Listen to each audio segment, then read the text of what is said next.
Hunyo, taong 2016. Sa isang barangay sa San Fabian sa Pangasinan, simple ang takbo ng buhay ng karamihan sa mga residente. Karamihan ay magsasaka, mangingisda o kaya'y umaasa sa mga pansamantalang trabaho para may maipakain sa pamilya. Isa sa kanila si J. Mark Mendoza, 27 anyos. Lumaki si J. Mark sa hirap. Anak siya ng isang pamilyang tenant sa sakahan, walang sariling lupa. Umaasa lamang sa bahagi ng ani at sahod bilang labor sa ilang mga sakahang nangangailangan ng tauhan. Hanggang sa elementarya lamang ang kanyang natapos dahil kinailangan niyang tumulong sa bukid sa murang edad. Sa kabila ng kakulangan sa edukasyon, kilala si J. Mark sa kanilang lugar bilang masipag, tahimik at walang kaaway. Maaga siyang gumigising upang magtrabaho sa bukid at sa hapon ay tumutulong pa sa ibang gawain para lamang may madagdag sa kanilang kita. Hindi siya kilala sa bisyo o gulo. Sa katunayan, hindi pa siya nagkaroon ng karelasyon mula pagkabata. Nagbago ang lahat nang makilala niya si Anica Arcaparlas, 20 anyos. Si Anica ay isa sa mga anak ni Rogelio at Marisa Arcaparlas, isang pamilyang kilala rin sa lugar, hindi dahil sa yaman kundi dahil sa dami ng anak. 10 silang magkakapatid at halos lahat ay umaasa lamang sa maliit na kita ng kanilang mga magulang.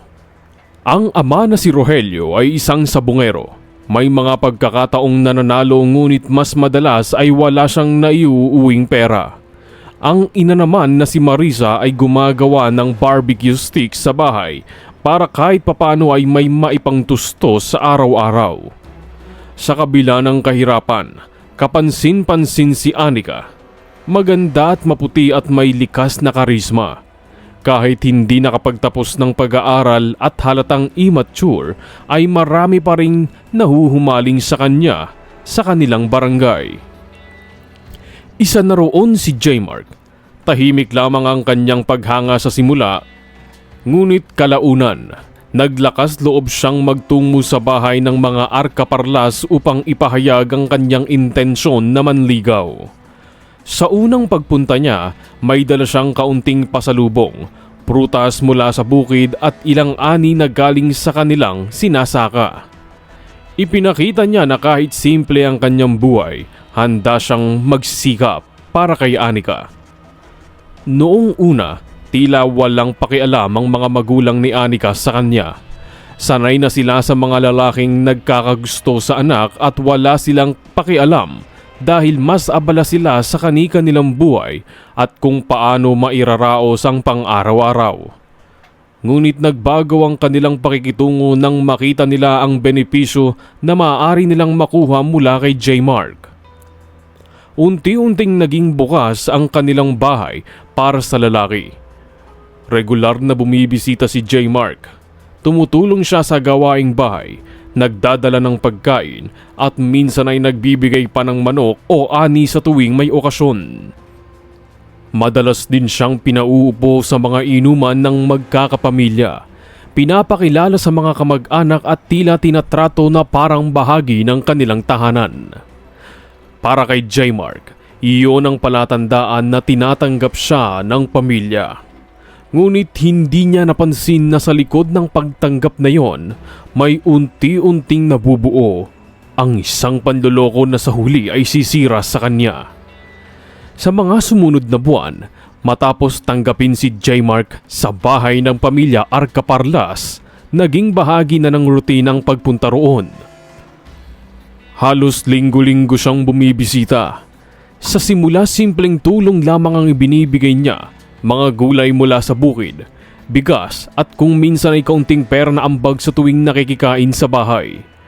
Para kay J. Mark, kusa niya itong ginagawa bilang patunay ng kanyang seryosong intensyon kay Anica. Ngunit habang tumatagal, nagbago ang takbo ng mga bagay. Unti-unting nagsimulang humingi ng mas malalaking tulong ang pamilya Arcaparlas. May pagkakataong hihingi ng pambayad sa kuryente.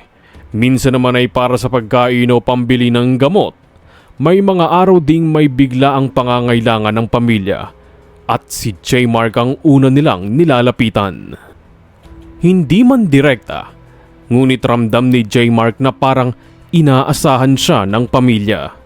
Sa tuwing magbibigay siya, nakikita niyang natutuwa ang pamilya ni Anika at sa bawat pagtanggap nila lalo siyang naniniwala na tama ang kanyang ginagawa. Para sa kanya, bahagi yon ng pagpapatunay ng pagmamahal, ngunit ang hindi niya napansin, unti-unti na siyang napapasok sa isang sitwasyong lampas na sa kanyang kakayahan. May mga pagkakataon na kinakailangan niyang mangutang upang matugunan ang inihingi ng pamilya Arcaparlas. Hindi niya ito ipinapaalam sa kanyang sariling mga magulang. Bukod dito, napipilitan din siyang magbigay ng pera sa tatay ni Anika na nadiskubre niyang ginagamit lamang nito sa pakikipagsabong. Alam niyang hindi tama, ngunit ito ang pamilya ng kanyang nililigawan at kailangan niyang makisama sa kabila ng lahat. Sa isip niya, pansamantala lamang yun, ngunit hindi ganoon ang nangyari. Sa halip, mas dumadalas ang paghingi sa kanya ng tulong. Napansin ng ilang kapitbahay ang sitwasyon. May mga bulong-bulungan na tila nagiging pabigat na ang pamilya kay J. Mark. Ngunit nananatili siyang tahimik sa gitna ng lahat. Patuloy ang kanyang panliligaw kay Anika. Nagkakasama sila, nag-uusap at paminsan-minsan ay naglalakad sa paligid ng barangay. Ngunit may isang bagay na hindi maipaliwanag ni J. Mark. Parang may distansya si Anika. Sa tuwing nag-aaya si J. Mark na lumabas sila ng mas malayo, madalas itong tumatanggi. Kapag magkasama sila, tila may pag-iingat sa kanyang kilos. Parang may sinusunod na limitasyon. At sa tuwing binabanggit ni J. Mark ang kanyang intensyong pakasalan si Anika, hindi direktang sumasagot ang dalaga. Sa halip, ang mga magulang nito ang nagsasalita. Sinasabi nilang bata pa si Anika at kailangan pang maghintay si J. Mark hanggang sa maging 25 years old ang kanilang anak bago pag-usapan ng kasal. Para kay J. Mark, naiintindihan niya ang paliwanag. Handa siyang maghintay. Ngunit sa likod ng lahat may isang bagay na hindi niya napapansin. Si Anika ay tila walang sariling desisyon. Sa bawat takbang ng kanilang relasyon, nakasunod lamang siya sa kagustuhan ng kanyang mga magulang. At habang patuloy na nagbibigay si J. Mark ng pera, oras at pagod, unti-unting nagiging normal sa pamilya Arcaparlas ang umasa sa kanya. Hindi na ito simpleng pandiligaw. Para sa kanila, ito ay naging isang obligasyon na inaasahan nilang tutuparin ng lalaki linggo-linggo. At sa paglipas ng panahon, ang mga hiling na iyon ay hindi na natapos. Sa halip, lalo pa itong dumami hanggang sa tuluyang mabago ang direksyon ng buhay ni J. Mark. Disyembre 2017, nagsimulang mapansin ni J. Mark ang pagbabago sa ugali ni Anika. Kung dati ay madalas silang nagkikita at nag-uusap, ngayon ay unti-unting nababawasan. Mas madalas nang hindi sumasagot si Anika sa kanyang mga mensahe. May mga pagkakataon ding hindi na siya pinapapasok sa bahay ng dalaga, kahit pa nakasanayan na niyang doon magpunta halos linggo-linggo. Sa tuwing nagtatanong siya, simple lamang ang sagot ng pamilya. Abala raw si Anika at may ginagawa o kaya ay pagod. Sa simula, sinubukan ni J. Mark na intindihin ang sitwasyon. Ngunit habang tumatagal, hindi na niya maikakaila na may mali. Isang araw sa pamamagitan ng mga bulong-bulungan sa kanilang lugar, nalaman niya ang isang katotohanan. May bago ng manliligaw si Anika. Ang pangalan nito ay Daniel Quinto, isang lalaki mula sa kalapit na barangay na anak ng isang negosyanteng gumagawa ng mga aluminum at glass supply. Kilala ang pamilya nito sa lugar bilang may kaya sa buhay at may maayos na negosyo. Hindi nagtagal naging malinaw ang lahat. Mas pinaboran ng pamilya Arcaparlas si Daniel. Kung noon ay si J. Mark ang laging tinatanggap sa bahay, ngayon ay tila napalitan na siya. Unti-unting itinaboy sa kanilang buhay. Hindi na siya pinapapasok sa bahay, Wala nang sumasagot sa kanyang tawag o mensahe kahit sa harap ng ibang tao. Tila wala na siyang halaga sa pamilya. Para kay J. Mark, mabigat tanggapin ang nangyari. Sa loob ng mahigit 1 taon, ibinigay niya ang kanyang oras, pagod at maging pera para sa pamilya Arcaparlas. Ngunit sa isang iglap, tila nabura ang lahat. Mas pinili nila ang isang lalaking may mas kakayahang magbigay kaysa sa kanya. Hindi lamang puso ang nasaktan kay J. Mark. Kasabay ng lahat, unti-unting nabaon sa utang. Ang perang ginamit niya upang matugunan ang mga hinihingi ng pamilya, Arcaparlas, ay hindi na niya agad mabayaran. Ang ilan sa mga inutang niya ay nagsimulang singilin siya at wala siyang sapat na kita upang tugunan ito. Dagdag pa rito, dumating ang isa pang dagok sa kanyang buhay. Napilitan ang kanyang pamilya na lisanin ang lupang kanilang sinasaka matapos magpasya ang may-ari na ipaggamit ito sa iba. Wala silang nagawa kundi umalis. Sa loob ng ilang buwan nawala kay J. Mark ang halos lahat, ang babae na inisip niyang pakakasalan, ang perang pinaghirapan niya at ang lupang kanilang pinagkukunan ng kabuhayan.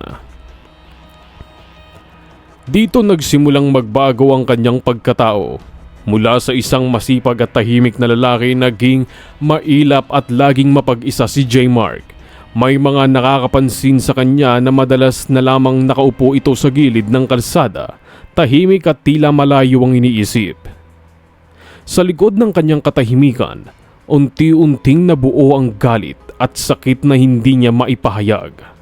At sa puntong yon, nagsimula ng pumasok sa kanyang isip ang mga bagay na hindi niya kailanman naisip gawin noon. Enero 2018, ilang linggo matapos tuluyang mawala si Anika sa kanyang buhay, nagpasya si J. Mark na harapin ang pamilya nito. Matagal niya itong pinag-isipan. Hindi niya matanggap na basta na lamang naputol ang lahat. Ang mga buwan ng panliligaw, ang mga tulong na ibinigay niya at ang pag-asang binuo niya para sa kanilang dalawa.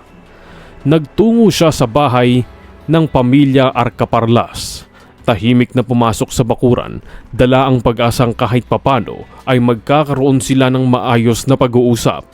Ngunit pagharap niya sa pamilya, hindi siya sinalubong ng mahinahong pagtanggap.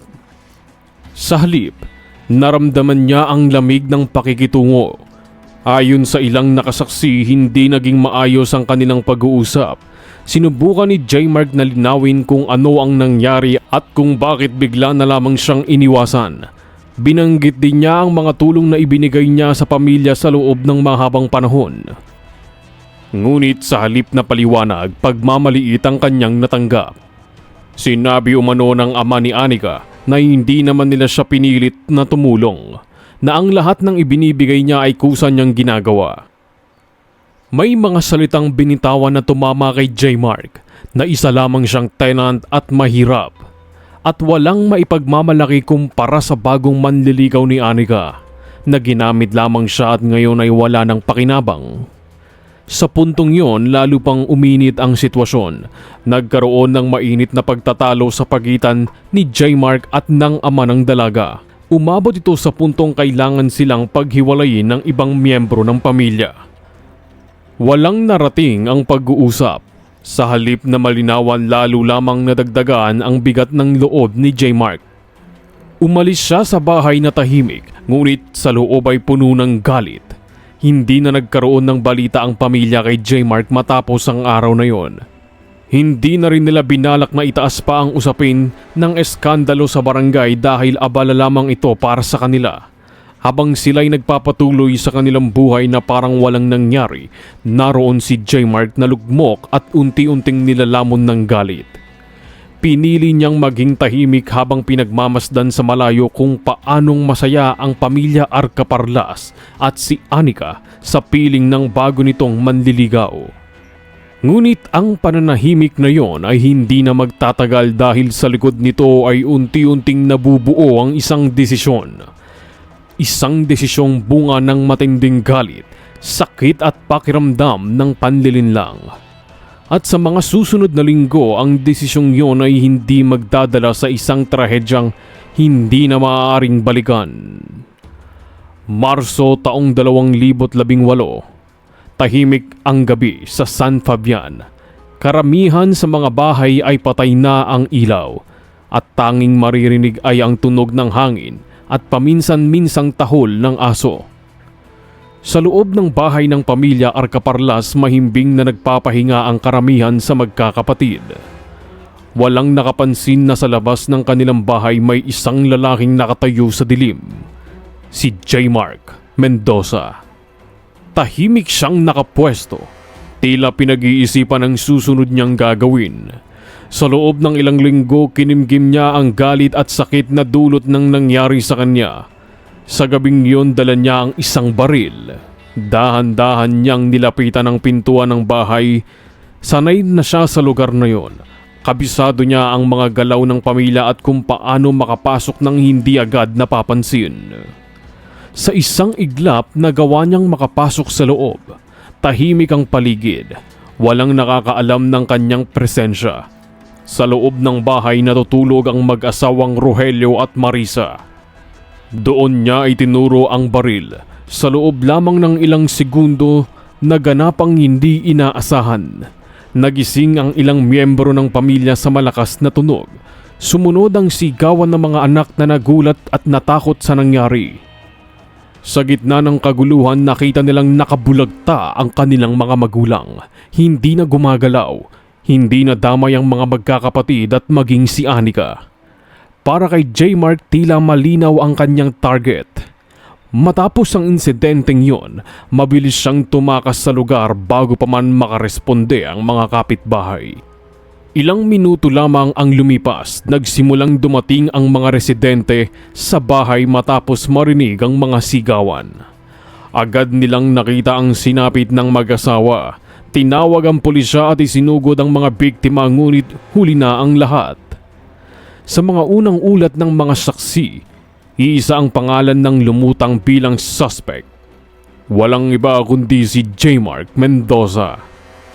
Dahil dito, agad na ikinasa ng pulisya ang manhunt operation upang mahanap ang lalaki. Sa loob ng barangay, kumalat ang balita. Ang tahimik na kwento ng panliligaw na nagsimula sa simpleng pag-ibig ay nauwi sa isang madugong trahedya. Ilang araw ring pinaghahanap si J. Mark sa iba't ibang karatig bayan. May mga ulat na nakita umano siya sa mga liblib na lugar, ngunit naging mailap siya sa mga panahong yon. Ngunit sa tulong ng mga impormante at mga residente, natuntun din sa wakas ang kanyang kinaroroonan. Naaresto si J. Mark sa Agoo, La Union at hindi na siya lumaban. Dinala siya sa presinto at isinailalim sa investigasyon. Sa mga sumunod na araw, unti-unti niyang inamin ang kanyang ginawa. Ayon sa kanyang salaysay, matagal niyang kinimkim ang galit at sakit matapos niyang maramdaman na ginamit lamang siya ng pamilya Arcaparlas. Para sa kanya, hindi patas ang nangyari. Ibinigay niya ang lahat ng kaya niyang ibigay, oras, pera at pagod. Ngunit sa huli ay tinaboy lamang siya ng may dumating na mas may kaya sa buhay. Sa kabila ng kanyang pag-amin, malinaw sa batas ang kanyang pananagutan. Isinampa laban sa kanya ang kaso ng double murder dahil sa nangyari kay Rogelio at Marisa Arcaparlas. Sa paglilitis, ipinakita ang mga ebidensya, testimonya ng mga saksi at ang mismong pag-amin ni J. Mark. Hindi niya itinanggi ang kanyang ginawa. Sa huli, nahatulan siya ng reclusion perpetua o pagkakakulong mula 20 hanggang 40 taon.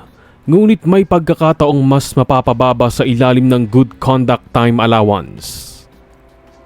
Ayon sa mga nakasaksi sa kanyang pahayag sa korte, sinabi niyang tanggap niya ang kaparusahan at hindi niya pinagsisihan ang nangyari.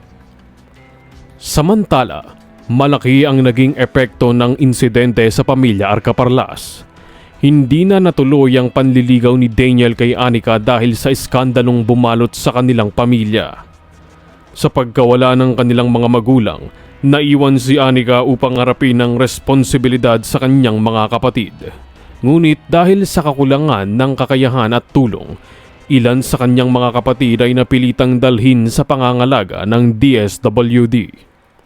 Para kay Anika, ang lahat ng nangyari ay hindi lamang pagkawala ng mga magulang, kundi pagkawala rin ng direksyon ng kanilang buhay.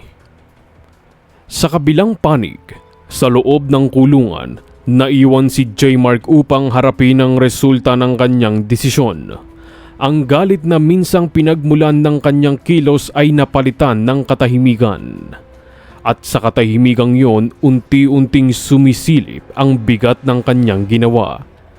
Sa kabila nito, umaasa si J. Mark na makakalabas siya sa tamang panahon, ngunit ngayon ay tanggap niya ang kaparusahan ng kanyang ginawa. Sa huli ang kasong ito ay nag-iwan ng mensahe. Ang panlilinlang sa kapwa ay may kalakip na panganib.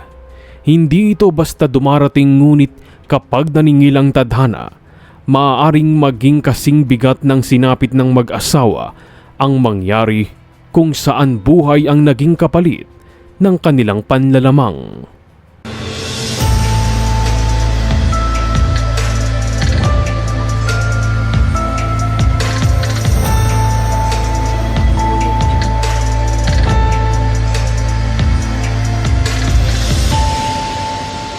Audio Jungle.